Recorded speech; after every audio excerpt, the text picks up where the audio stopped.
Shalom semuanya, seneng banget bisa ketemu teman-teman lagi di sini. Hari ini kita bakal bedah tuntas salah satu cerita paling epik di sepanjang sejarah Alkitab.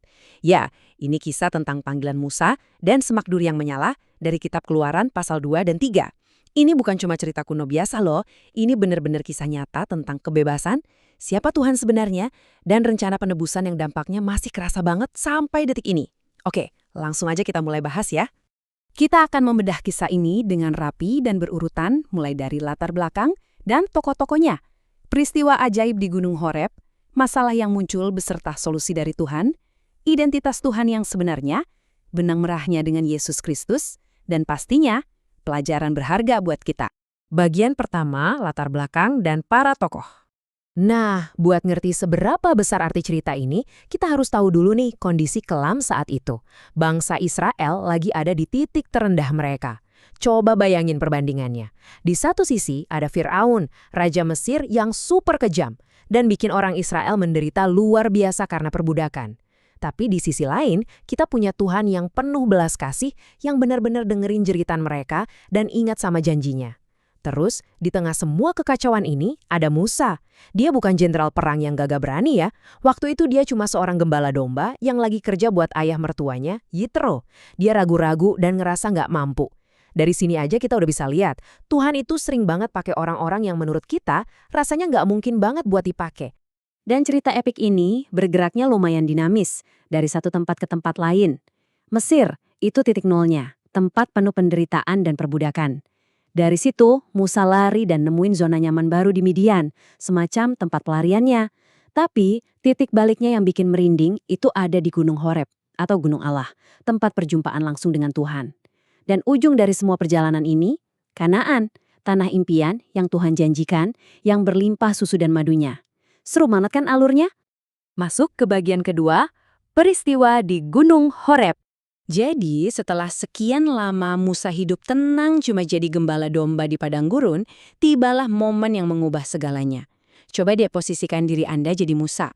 Lagi asyik giring domba kayak hari-hari biasa, tiba-tiba ada pemandangan ajaib banget. Ada malaikat Tuhan menampakkan diri dalam nyala api, tepat di tengah-tengah semak duri. Semaknya menyala terang, tapi ajaibnya nggak kebakar jadi abu sama sekali. Wah, pastinya Musa penasaran banget kan dan coba mendekat. Nah, di momen itulah Tuhan manggil namanya, menyuruh Musa lepas alas kaki karena dia lagi berdiri di tanah yang kudus. Ini benar-benar interupsi ilahi di tengah kehidupan manusia yang biasa aja. Sekarang bagian ketiga, masalah dan solusi ilahi. Perjumpaan di semak duri itu berlanjut jadi percakapan yang super penting. Tuhan bilang kalau dia udah lihat penderitaan umatnya, dan luar biasanya dia milih Musa buat jadi utusannya. Wah, ini nih masalah utamanya muncul. Musa langsung shock, dan jawabannya tuh ngena banget buat kita. Dia bilang, siapakah aku ini? Kelihatan banget kan rasa nggak aman dan ragu-ragu di dalam dirinya. Ya wajar sih, dia itu kan buronan yang sekarang cuma jadi pengembala domba. Gimana ceritanya dia harus berhadapan langsung sama penguasa paling kuat di dunia saat itu? Saya yakin kita semua pasti pernah ngalamin momen kayak Musa ini. Ngerasa kecil dan nggak mampu waktu disodorin tanggung jawab yang kelihatannya mustahil. Tapi dengerin ini, Tuhan gak ninggalin Musa sendirian dengan keraguannya. Tuhan udah siapin rencana yang super detail dan sistematis. Pertama, kumpulin dulu para pemimpin atau tua-tua Israel. Kedua, sama-sama menghadap Firaun. Ketiga, dan ini yang paling penting, Tuhan sendiri yang bakal turun tangan memukul Mesir dengan segala perbuatan ajaibnya. Dan keempat, mereka bakal keluar dari Mesir.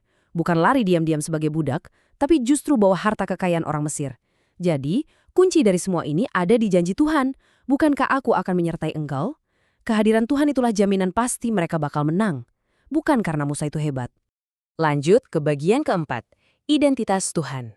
Walaupun rencananya udah jelas, Musa ternyata masih butuh pegangan. Dia nanya, kalau orang Israel nanya siapa nama yang ngutus aku harus jawab apa? Nah, jawaban Tuhan di sini tuh luar biasa, dalam banget. Tuhan bilang, aku adalah aku. Merinding gak sih dengarnya? Ini bukan sekedar nama, ini adalah deklarasi absolut bahwa Tuhan itu kekal, berdiri sendiri dan punya otoritas tertinggi. Tuhan gak diciptakan, gak butuh bantuan siapa-siapa dan selalu ada dari dulu, sekarang sampai selamanya. Ini benar-benar fondasi kekuatan yang bikin Musa berani balik lagi ke Mesir.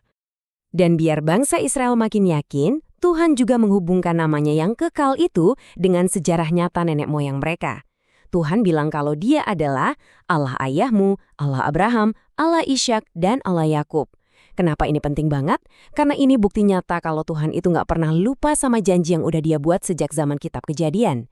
Jadi, misi penyelamatan besar ini benar-benar berakar kuat pada kesetiaan Tuhan yang terus berjalan melintasi berbagai generasi. Bagian kelima, hubungan dengan Yesus Kristus. Sekarang coba kita lihat gambaran besarnya ya. Kejadian di kitab Keluaran ini bukan cuma event yang berdiri sendiri loh. Ada garis waktu teologis yang luar biasa di sini. Janji awal yang dikasih ke Abraham di kitab Kejadian itu mulai digenapi lewat pembebasan dari Mesir di kitab Keluaran ini.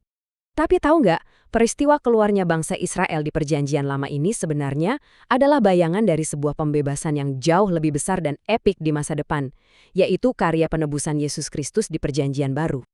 Ini yang bikin pesannya makin hidup. Coba perhatikan baik-baik persamaannya. Dulu bangsa Israel diperbudak secara fisik di Mesir, dan Tuhan mendengar seruan mereka lalu mengutus Musa sebagai pembebas. Nah, polanya persis sama untuk kita. Umat manusia ini kan diperbudak secara spiritual oleh dosa. Dan apa yang Tuhan lakuin? Tuhan mendengar tangisan kita dan Dia mengutus putranya sendiri, Yesus Kristus, sebagai sang pembebas sejati. Jadi, cara Tuhan nyelamatin Israel dari Mesir itu ibarat cetak biru dari pengorbanan Yesus di kayu salib untuk membebaskan kita dari dosa. Dan akhirnya, bagian keenam, pelajaran untuk kita hari ini.